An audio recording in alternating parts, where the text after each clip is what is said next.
వి gold trusted gold buyers. మీరు తాకట్టు పెట్టిన బంగారాన్ని విడిపించి ఈ రోజు ఉన్న మార్కెట్ ధరకు కొనబడును.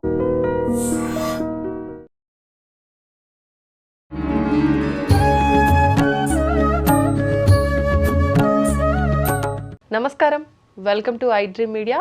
ధర్మ మార్గం విత్ విజిత కార్యక్రమానికి స్వాగతం. ప్రస్తుతం మనతో పాటు ఉన్నారు ప్రముఖ జ్యోతిష వాస్తు పండితులు బ్రహ్మశ్రీ అన్నవరపు తిరుపతి మూర్తి అవధాని గారు. ఇప్పుడు గురుగారితో మాట్లాడదాం. నమస్కారం గురుగారు. ఓం శ్రీ మహాగణాధిపతయే నమః.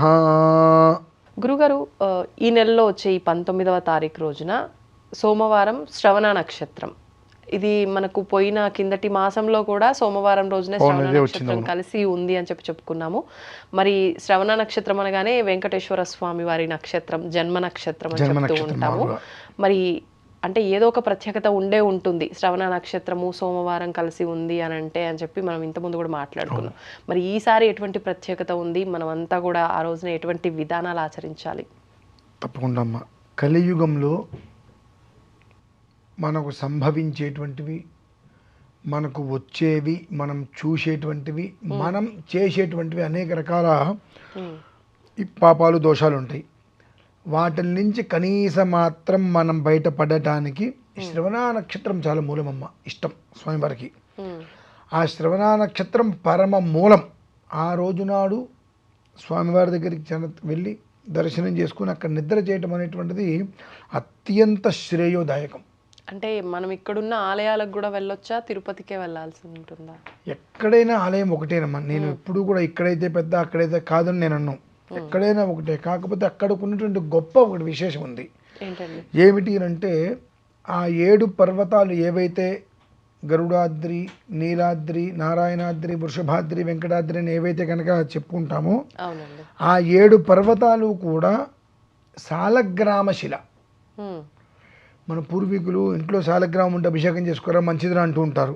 అంటే చిన్న సాలగ్రామం ఉన్నా సరే అటువంటిది ఆ 7 కొండలు కూడా సాలగ్రామ శిల. ఆ శిల పైన స్వామివారు కొలువై ఉన్నారు కనుక అక్కడికి వెళ్ళి దర్శనం చేసుకోండి అని చెప్తున్నా. దర్శనం చేసుకొని నిద్ర చేసి వచ్చే ముందు ఒక కొండ మించి ఏదో ఒక చిన్న గులకరాయి అయినా సరే తెచ్చుకొని దాన్ని ఇంట్లో సాలగ్రామంలాగా అర్చన చేసుకోండి. ఇది ప్రధానంగా ఎవరికి ఉపయోగిస్తుందంటే మొక్కుబడులు. ఏవో తెలుసు తెలియకు అనేక మొక్కులు మొక్కేస్తూ ఉంటారు. ఏం మొక్కారో తెలియదు, ఎప్పుడు మొక్కారో తెలియదు, ఎందుకు మొక్కారో తెలియదు, ఎలా మొక్కారో తెలియదు, మర్చిపోతారు. ఏవో ఉన్నాయి. మనం లోపల మాత్రం మనాది పడిపోతుంటాం. అది ఎంతవరకు నిజమా అబద్ధమా, మొక్కొచ్చా మొక్కకూడదా కూడా మనకు తెలియదు. కానీ మనాది మాత్రం చాలా ఎక్కువగా పడుతుంటాం. అటువంటి వారందరికీ కూడా ఈ శ్రవణ నక్షత్రం చాలా శ్రేయస్కరం. స్వామివారి కొండ ఎక్కి, బస్సులో కదండి, నడుచుకుంటూ కొండ ఎక్కి, అలాగే ఇది మేము చేయబట్టి ఇది 2వ నెల అండి. సప్తశ్రవణ నక్షత్ర దీక్ష అని చెప్పి 7 శ్రవణ నక్షత్రాల పాటు స్వామివారి యొక్క పర్వతం ఎక్కాలి, కొండ ఎక్కాలి, స్వామివారి దర్శనం చేసుకోవాలని చెప్పి అనుకున్నాం. అందులో కిందటి నెల మొదటిసారి అయింది. 75 మంది వచ్చారమ్మా. అంటే ఎవరైనా చేయొచ్చా? ఎవరైనా రావచ్చమ్మా. 75 మంది అందులో పాల్గొనే వాళ్ళు వచ్చారు. స్వామివారి విగ్రహానికి చక్కగా తులసి దళాలతో అర్చన, వెండి నాణ్యాలు స్వామివారికి, ఆ నాణ్యాలతో అర్చన చేసి అందులో పాల్గొనే వారందరికీ కూడా 7 నాణ్యాలు ఇచ్చేస్తాం ఒక్కొక్కరికి. అంటే వెళ్ళే ముందరే అర్చన అవన్నీ చేస్తారు. కొండ మీద, కొండకి వెళ్ళడానికి ముందు మెట్ల మీద అర్చన చేసుకొని కొండపైకి ఎక్కడం, ఆ విగ్రహాన్ని పట్టుకొని, బరువు ఉన్నా బరువు లేకపోయినా సరే అది పట్టుకొని పైకి ఎక్కడం. కిందసారి 75 మంది వచ్చారు. అందులో ఒక 18 మంది వరకు వాళ్ళు పడుతున్నటువంటి ఏదో మాకు I-20 రాలేదండి, అంటే వీసాకి సంబంధించి చదువుకోవడానికి వాటికి వీసాలు రాలేదండి, చాలా ప్రాబ్లం అవుతుంది, డినే అయింది, అదైంది, ఇదైంది అనుకునే వాళ్ళకి 18 మందికి వచ్చిందమ్మా. చెప్పుకొని చాలా ఆనందపడ్డారు. మరికొంతమందికి వాళ్ళు ఏవైతే కనుక వాళ్ళకు ఉన్నటువంటి సమస్యలు ఏవైతే చెప్పుకున్నారో అందులోంచి బయటపడ్డారట. అది చెప్పుకుంటే నాకు చాలా గర్వంగా అనిపించింది. అంతా ఇంత కదమ్మా, అంతటి గర్వం నేను అనుభవించా ఆ క్షణం. అయితే తలకి ఎక్కకూడదు కదా, అంతే కదా. అంటే ఈ సంవత్సరం ఈ నెల కూడా రేపు సోమవారం మేము వెళ్తున్నామమ్మా. వచ్చే వాళ్ళు ఉంటే ఇంతకుముందు వచ్చిన వాళ్ళు చాలామంది పాల్గొనే ప్రయత్నం చేస్తారు. ఎవరైనా వచ్చే వాళ్ళు ఉంటే చక్కగా రావచ్చు. స్వామివారికి వారి స్వహస్తాలతో తులసీదళ అర్చన చేసుకొని ఆ స్వామివారిని పట్టుకొని కొండ ఎక్కి స్వామివారి దర్శనం చేసుకోవటం. అయితే చాలామందికి డౌటు, గురుగారు మేము వయోధర్మం అంటే ఆరోగ్య ఇంకా కొండ మేము ఎక్కలేమండి, మరి మాకు ఆ కోరిక తీరేది ఎలా? అవును, దానికి కూడా స్వామివారిని ఒక ప్రశ్న వేశా. ఏంటండి? మరి అందరూ కొండకాలంటే ఎక్కలేరు కదయ్యా, మరి వృద్ధులు ఉంటారు, ఆరోగ్యం సహకరించిన వారు ఉంటారు, మరి వారందరికీ కూడా కొండ ఎక్కాలి నిన్ను చూడాలనేటువంటి తపన కోరిక ఉంటుంది. వారు కొండ ఎక్కలేకపోతారు కాబట్టి మనోవేదన వారికి మిగులు ఉంటుంది. మరి దానికి ఏమిటి అనగానే మాడవీధి చుట్టూతో 7 సార్లు తిరగమన్నారండి. అంతే ఫలితం ఉంటుందా?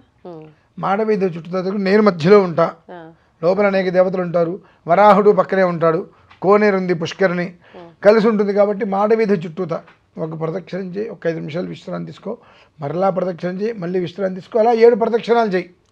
7వ ప్రదక్షిణం పూర్తయిన తర్వాత వరాహస్వామి దర్శనం చేసుకో, తర్వాత నా దర్శనం చేసుకో అనేటువంటి చక్కటి సలహా కూడా స్వామివారు అందించారండి. అంతకన్నా ఇప్పుడు మీతో వచ్చిన వాళ్ళైతే మెట్ల దగ్గర మీరు విగ్రహంకి తులసి అర్చన, నానాల అర్చన అన్నారు. 12 అంగుళాల విగ్రహం ఉంటుంది. మరి మీతో రాని వాళ్ళు చేయాల్సిందేంటి?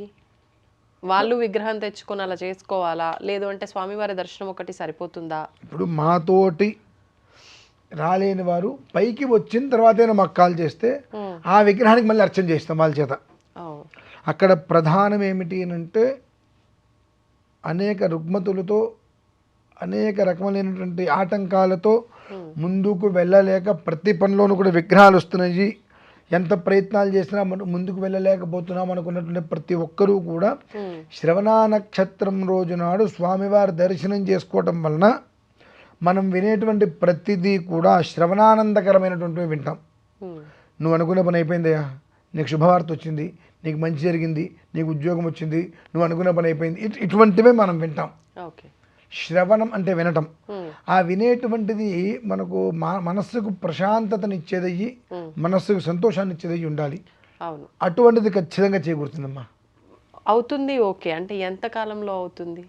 ఒక అంచనా ఏమైనా వేయగలమంటారా? మీరు అంచనా వెయ్యలేదు అని అంటే ఇప్పుడు కొంతమంది వచ్చారు కిందటి నెల రోజుల్లోపు వాళ్ళకి ఫలితం వచ్చింది, వాళ్ళు అంచనా వేసుకోలేదు, భగవద్ అనుగ్రహం అనుకుని వచ్చేసారు. నాకు ఇంతకాలంలో వస్తుందా అనే ఆలోచన నీకు ఎప్పుడైతే ఉంటుందో నువ్వు ఎంత చేసినా వృధా. అంతే. భగవంతుడి దగ్గర నువ్వు ఎంతవరకు నేను చెయ్యగలుగుతున్నాను ఆలోచించు, అంతే. నాకు ఎంతవరకు వస్తుందే నువ్వు అందు, నువ్వు చెయ్యటంలో ఎలాంటి జాప్యం లేకుండా చేస్తే ఆయన ఇచ్చేటువంటి దాంట్లో అమితమైన ఆనందం పొందుతాం. అదే చెప్తున్నా కదమ్మా, చాలా గర్వంగా అనిపించింది నాకు వాళ్ళు చెప్పుకున్న విధానము. ఎంత గర్వంగా అనిపించిందంటే అంత గర్వంగా అనిపించిందమ్మా. కాబట్టి ఇదే విషయం మనకు ప్రతి ప్రతి శ్రవణ నక్షత్రం, ఇప్పుడు మనం చెప్పుకునేటువంటి ఈ వీడియో ఏదైతే ఉందో ఈ వీడియో ప్రతి శ్రవణ నక్షత్రానికి వర్తిస్తుంది. 7 శ్రవణ నక్షత్రాలు వరుసగా. ఒకవేళ ఏదైనా అకారణం చేత కుదరలా వచ్చే వారం, అది నిజంగా ఏదైనా బలమైన కారణం వల్ల కుదరలేదు ఈ నెల అంటే ఆపేసి వచ్చే నెల అది కంటిన్యూ అవుతుందండి, ఇబ్బంది ఏం లేదు దానివల్ల. ఇప్పుడు అంటే ఎటువంటి ఉన్న ఇబ్బంది అయినా తొలగిపోవడానికి ఇది చేసుకోవచ్చు అన్నారు. ఒకవేళ వివాహమే అనుకోండి, 1-2 వారాలు అవగానే వివాహం అయిపోయింది, అది కంటిన్యూ చేయాల్సిందేనా 7 వారాలు? మరి అంతే కదండి, 7 నెలలు. 7 నెలలు, సారీ. ఇప్పుడు ఎప్పుడు కూడా అండి మీకు ఒక ఉద్యోగం వచ్చింది, 2 నెలల జీతం వచ్చింది, నువ్వు 3వ నెల ఉద్యోగం మానేస్తారా? అట్లా అంటే దేని దారి అంతే. నువ్వు అనుకున్నది భగవంతుడు నువ్వు అనుకున్న సమయం కన్నా తక్కువలో ఇచ్చాడు కాబట్టి చేతనైతే 7కి ఇంకో 7 చేయడానికి ప్రయత్నం చేయాలి మనం, అంతేగాని ఇక్కడ ఆపేస్తాం అనుకుంటే ఎట్లా అండి? అంటే అదే చాలా మందిలో ఈ డౌట్ ఉంటుంది, ఏదైనా అనుకున్నప్పుడు ఆ పని అయిపోయిన తర్వాత ఇంకా అంత ఇంట్రెస్ట్ ఉండదు, మర్చిపోతారు కూడా చాలా మంది. ఇప్పుడు సత్యనారాయణ స్వామి కథలో ఇదే ఇచ్చింది. కరెక్ట్. నువ్వు అన్నీ మర్చిపోవట్లా, నీకు ఇష్టమైనవి నీకు కావాల్సినవి నువ్వు మర్చిపోవట్లేదుగా. సో కాబట్టి ఇది అందులో ఒక భాగంగా పెట్టుకో. ఓకే. నిత్య జీవిత విధానంలో 7 అనేటువంటి నాకు వృద్ధి సంఖ్య. ఏది ఏమైనా 7 సార్లు నేను పూర్తి చేసుకోవాలని పెట్టుకో. నీకు మొదటిసారి వెళ్ళి వచ్చిన వారం రోజుల్లో నీకు ఫలితం వచ్చింది కాక అయినా అసలు నువ్వు మిగిలిన 6 నువ్వు పూర్తి చేయడం నీ లక్ష్యం. ఓకే, అంతే. ఇప్పుడు మీరు ఇందాక స్టార్టింగ్లోనే చెప్పినట్టు ఏ ఆలయంకైనా వెళ్ళొచ్చు, కానీ ఇది సాలగ్రామ శిల రూపంలో కాబట్టి ఇక్కడికి వెళ్తే ఫలితం ఎక్కువ అని చెప్పి. ఒకవేళ మేము అక్కడికి వెళ్ళలేమండి, ఇక్కడ ఆలయంలోనే చేసుకుంటాము అని అంటే అప్పుడు ఎటువంటి విధానం ఆచరించాలి? మా నువ్వు మొదలు పెట్టే ముందే ఉండాలి. ఏం చేస్తున్నాము అనేదా, ఎందుకు చేస్తున్నాము, ఎలా చేస్తున్నాము, ఏ పర్పస్ చేస్తున్నాము. ఈ యొక్క మనం చెప్పుకుంది కూడా సాలగ్రామ పర్వతం అని. అవునండి. ఒకసారి వెళ్తే ఒక పర్వతం ఎక్కినట్టే కదా, 7 సార్లు వెళ్తే 7వ పర్వతం ఎక్కినట్టు. ఒకసారి ఎక్కితే కొండ ఎక్కుతాం, కానీ పర్వతం ఒకటే ఎక్కేది. 7 పర్వతాలు ఒక పర్వతం, 7 పర్వతాలు ఎక్కుతాం. ఇప్పుడు మీరు అయ్యప్ప దీక్ష తీసుకున్నప్పుడు 18 మెట్లు ఎక్కుతారు. ఏసారికి ఆసారి 18 ఎక్కుతూ ఉంటారు. అవును. ఒకే సంవత్సరం 2 సార్లు వేసుకుని అది లెక్కలోకి రాదు. సంవత్సరానికి ఒకసారి 18 పూర్తయిన తర్వాత 19వ సారి వేసుకున్నా మళ్ళీ మొదటిదే అవుతుంది. అది 20వ అవదు, 18 అయితే 19వ అవదు, మళ్ళీ ఒకటికి అవుతుంది. అలానే ఈ 7 అనేటువంటిది సప్తపర్వత విధానం కాబట్టి ఒక్కసారి నువ్వు దర్శనం చేసుకుంటే ఒక పర్వతం ఎక్కి దర్శనం చేసుకున్నావు స్వామివారిని. అలా 7 ఎక్కాలి. సప్త జన్మ కృతం పాపం అనేటువంటి ఊరికే చెప్పరు కదండి. పుణ్యమైన పాపమైన 7 తరాలు 7 జన్మలు అనేటువంటి అంటాం కదా. అవి ఏదైనా పోవాలి అన్నా ఏదైనా పొందాలి అన్నా సప్తం అనేటువంటిది ఖచ్చితం. అంటే ఇంకా అక్కడికి వెళ్ళలేకపోయాము అనే ఒక మనకు ఉండకుండా ఉండడం కోసమే ఇక్కడ తప్పితే అదైతే పూర్తి అవ్వదు ఇక్కడ చేస్తే. ఇక్కడ అక్కడ ఒకటే అండి. కాకపోతే అక్కడ తిరుమలలో ఉన్నటువంటి స్వామివారు అమ్మవారి రూపం శ్రీచక్ర ప్రతిష్ఠ చేశారు కాబట్టి అది వేరు, మామూలుగా ఉన్నటువంటి విధానం వేరు. అక్కడ మాత్రమే శుక్రవారం అభిషేకం చేస్తారు. యావత్ భారత్ కానీ ప్రపంచం కానీ ఎక్కడైనప్పటికీ కూడా శనివారమే స్వామివారికి అభిషేకం చేస్తారు. కాబట్టి ఆ తిరుమల స్వామివారి యొక్క విధానానికి మిగిలినటువంటి విధానానికి సహస్రం తేడా ఉంది. కాబట్టి అక్కడ నువ్వు వెళ్ళడమే శ్రేయోదాయకం. ఓకే, ధన్యవాదాలు గురుగారు.